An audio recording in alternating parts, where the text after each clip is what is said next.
foreign investor has to see about his commitment to investment in India, whether he wants to come only as a passive investor or whether he wants to take a stake in control and management of an Indian entity as well to drive the operations. So there are several routes available to a foreign investors, be it portfolio investment, direct investment, venture capital, FDI, and so on and so forth.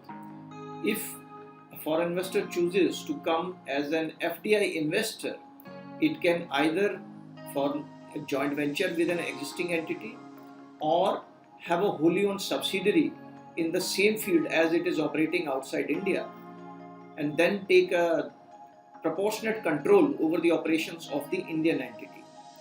If it only wants to explore the Indian market, it can also open a liaison office in India just to gauge the market sentiment, whether the Indian market has substantial potential for its products or services in India. The liaison office approval is limited for a period of 3 years. Thereafter, the foreign investor can take a call whether to have an operating entity in India or wind up its liaison office and go back. Similarly, it can also open a branch office doing primarily the same services as it is operating in the head office country. So it is an investor's call as to which entity to invest in. In addition, it can also, if it is only a mere investor, it can also invest in listed securities in India. All right. By way of portfolio investment.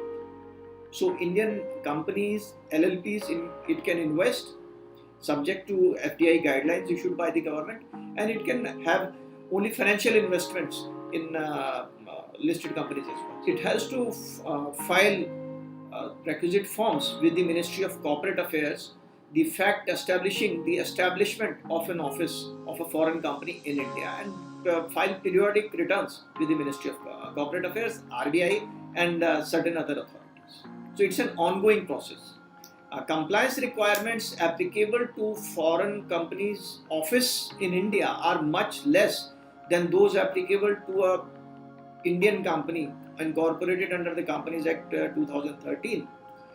A company incorporated in India is an Indian company for all practical purposes as far as Ministry of Corporate Affairs compliances are concerned, because the concept of distinct corporate entity applies to it, irrespective of the nationality of the shareholders.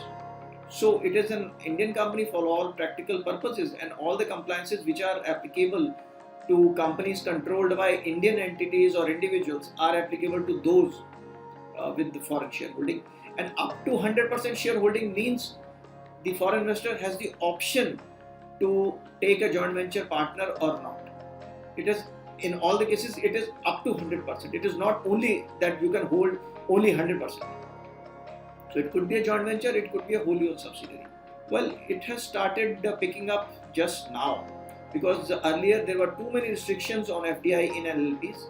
Over the last 1 year, some restrictions have been loosened up. So now we expect to see more FDI coming into LLPs.